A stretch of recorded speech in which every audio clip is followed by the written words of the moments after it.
Hello बच्चों, आइए हम रिमेनिंग क्वेश्चन सॉल्व करते हैं सैम्पल पेपर 2 का। तो चलिए शुरू करते हैं। क्वेश्चन नंबर आई थिंक देखते हैं कहाँ तक हुआ था।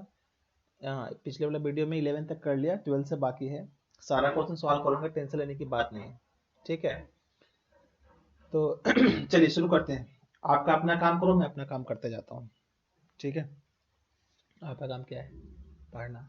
और कुछ है? हाँ, इसको शेयर कर दिया करो, ठीक है। लाइक कर दिया करो, अपना फीडबैक दे दिया करो। क्वेश्चन अपने पास two factors A and B. तो what is the value of sine theta by two? Theta is the angle between them, ठीक है। हमारे पास दो वेक्टर हैं, एक वेक्टर आप ए मान लो, एक वेक्टर आप क्या मान लो यहाँ पे बी मान लो। दोनों के बीच का एंगल कितना अपने पास? थीटा दे रखा है, ठीक है सर। तो यहाँ ध्यान दो, अगर हम बोलते हैं ए मॉड बी, है ना, जैसे वेक्टर ए है प्लस वेक्टर बी का मॉड, आप जानते हो what is this value actually? दिया था 2 cos थीटा बाई 2 का मॉड, लाइक दैट। इसका ध्यान रखना, जब साइन में भी आता है ना तो ये हो जाएगा अपने पास a माइनस बी का mod. This is equal to आ जाएगा 2 साइन थीटा बाई 2 का मॉड। यहाँ से हमको 2 हटाना है, तो 2 किधर भेजोगे आप? क्या लिखोगे? साइन थीटा बाई 2 का modulus is equal to vector a minus vector b का mod divided by 2। So what is the correct answer? Correct answer for this question is option number B. So this option number B is the correct for this question. कैसे आया देखना है क्या किसी को? देख लो लोग। So A माइनस बी का जो मॉड है ना, इसका होता है फॉर्मूला कितना? Root under of determinant modulus of A का square plus modulus of B का स्क्वायर। यहाँ पर हो जाएगा माइनस टू ए बी, यानी कि mod of A mod of B into cos theta, ठीक है बेटा। तो ए तो 1 है, तो 1 1 2, यहाँ भी हो गया 2 कॉमन कर लूँ तो हो जाएगा 1 माइनस कॉस थीटा का स्क्वायर रूट। तो 2 और ये बन जाता है 2 साइन स्क्वायर थीटा बाई 2। देखो दिख गया सबको? तो जब रूट से बाहर लोगे, 2 को 2 है, 1 को 2 बाहर निकल जाएगा और साइन स्क्वायर में से 1 साइन निकल जाएगा। बट मॉड देना मत भूलना, ये तुम गलती करते हो बार बार। तो ए माइनस बी का modulus is equal to this one. Plus वाले केस में यहाँ पे कॉस आ जाता है, क्योंकि यहाँ पे होता है 1 प्लस कॉस थीटा का formula 2 cos square theta by 2। Okay है ना? नहीं है? दिक्कत कहाँ है? लिख के बताओ, लिखो कमेंट में, लिख के बताओ कहाँ दिक्कत है जो। चलो आगे बढ़ते हैं। नेक्स्ट क्वेश्चन नंबर 13 देखो, A and B are the square matrix such that order 3, okay, determinant of a is equal to -1, determinant of our b, this is equal to given to us is this one, then 3 into 3ab is equal to कितना? ठीक है, simple सा बात है sir, determinant of ना, तो determinant यानी कि 3ab का मॉड बोला है क्वेश्चन।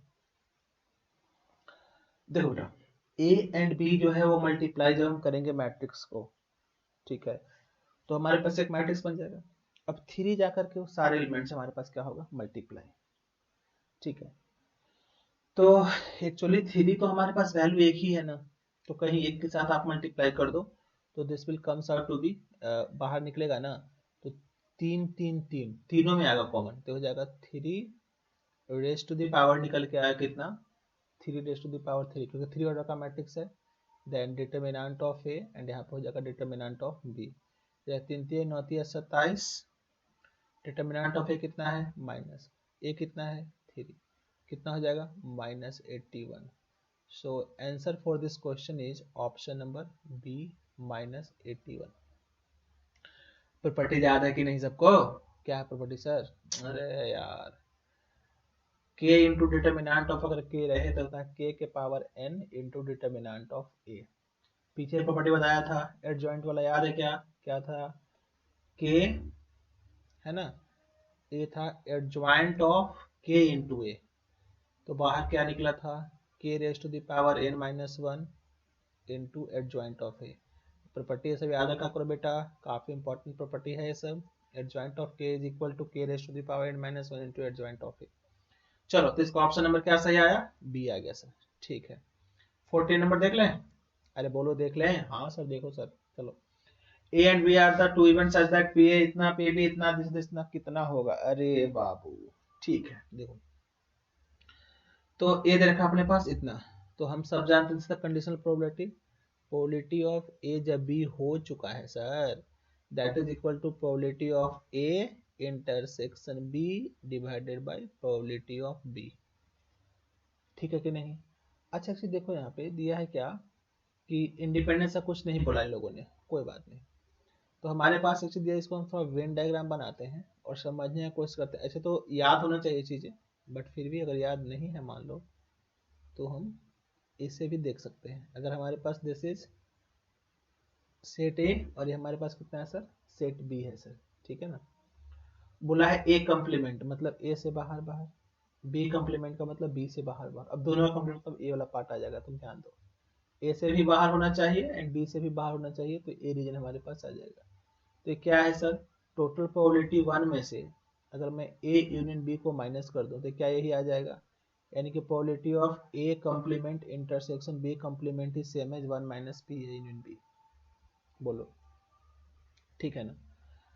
तो आपने वैल्यू क्वेश्चन में दे रखा था ना, यहाँ से आप ए यूनियन बी निकाल सकते हो, तो कितना हो जाएगा 1 माइनस 1 बाई, सॉरी यही तो निकालना है अपने को, ठीक है ठीक है, यही निकालने के लिए बोला है ना। तो A and B are two event such that this and this, okay, so ये वैल्यू कितना दिया अपने पास, this is 1/4 is equal to, अच्छा यहाँ पे इसके बारे में कुछ नहीं बोला गया है, हम लोग को ये दे रखा है पी बी, पी बी नहीं दिया ना, पी ए दिया है हमारे पास, ठीक है कोई बात नहीं, तो यहाँ से आप ये निकाल लो, पी ए और बी दिया है का क्वेश्चन में, ये हमारे पास वैल्यू इधर में भी नहीं दिया हुआ है, कोई बात नहीं, पी बी था शायद ये 1/3 जो है ना, दिया तो है जी, अरे यार पी ए दिया है पी बी दिया है सब दे रखा है, तीन वैल्यू हम दो वैल्यू बस देख पा रहे हैं, ठीक है। तो this is from we can find the value of P of A intersection B, this is equal to what 1/3 नीचे हो जाएगा सर, तो यहाँ से हम निकाल सकते हैं probability of A intersection B, that is equal to what 1/4 into 1/3, that is 1/12, बस अब तो निकाल लो, हमारे पास इंटरसेक्शन का वैल्यू आ गया ना। हमने पढ़ा था formula, probability of A union B होता है क्या, P A plus P B minus probability of A intersection B, तो पी ए कितना है 1/2, पी बी कितना है 1/3, इंटरसेक्शन कितना है 1/12, ठीक है ना। एलसीएम ले लो 12, हाँ सर ले लो सर, कितना हो जाएगा, ये हो जाएगा 6 प्लस 4 माइनस 1, कितना होगा 9/12, यानी कि 3 3 जा 9, 4 3 जा 12, यानी कि कितना आ जाएगा 3/4, तो ए यूनियन बी का वैल्यू कितना हो गया अपने पास 3/4 हो गया, ठीक है ना। तो बस यहाँ पुट कर दो बेटा, तो what is the value of probability of A complement intersection B complement 1 minus 3/4 coming out to be 4 minus that is 1/4, इसका जो आंसर आ रहा है ऑप्शन नंबर सी आ रहा है, दैट इज 1/4, क्लियर है कि नहीं। सिंपल सिंपल सा क्वेश्चन है, फटाफट हम लोग निपटाते चल रहे हैं। नेक्स्ट चलिए क्वेश्चन नंबर 13 की ओर बढ़ते हैं। आई थिंक ऑलरेडी कर लिया, इसका नंबर कितना आया था अपने पास ए माइनस 81, ये भी था रिपीट हुआ है ये वाला, ठीक है।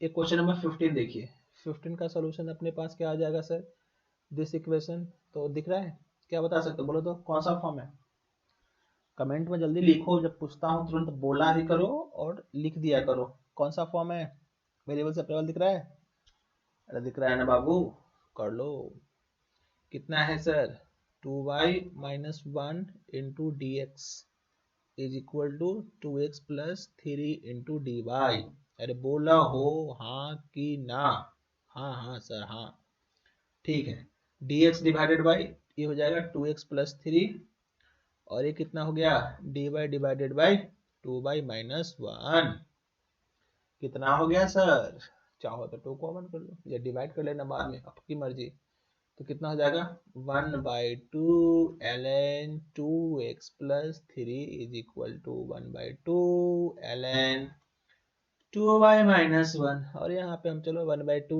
ln c मान लेते हैं, 1/2 क्यों सर, अरे हर जगह है इसलिए काटने के लिए तो कांस्टेंट टर्म में कुछ भी मान सकते हो, ठीक है सर समझ में आ गया, समझ में आ गया सर, कि आपसे हम जीत नहीं पाएंगे। ठीक है ठीक है। 2y माइनस 1 चले गए, ऐसे चले गए, तो कुल मिला के बच गए कितना, 2x plus 3 divided by 2y minus 1 is equal to C. कोई ऑप्शन में है क्या? 2x plus 3 divided by 2y minus 1 is equal to C और के बराबर होता है। हाँ हाँ हाँ सर होता है। तो ए हमारा आंसर आ गया इसका।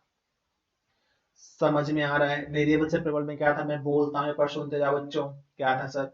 अरे जितने भी x वाले टर्म है dx के साथ कर दो, अगर जितने भी y वाले टर्म dy के साथ हो रहा है उसी को वेरिएबल सेपरेबल बोला जाता है। ठीक है चलो क्वेश्चन की तरफ। क्या फिर से बोलो? सुनो सुनो सुनो। अगर सारे x वाले एक्सप्रेशन dx के साथ हो जाए, सारे y वाले एक्सप्रेशन dy के साथ हो जाए, अगर ऐसा हो जाए तो उसको वेरिएबल सेपरेबल मेथड या उस फॉर्म बोलेंगे। अगर ऐसा नहीं हो रहा है तो नहीं बोलेंगे। ठीक है कि नहीं? चलिए क्वेश्चन नंबर अपने पास देख लेते हैं क्या, 16 नंबर। 16 नंबर आने से पहले थोड़ा सा रुक जाओ,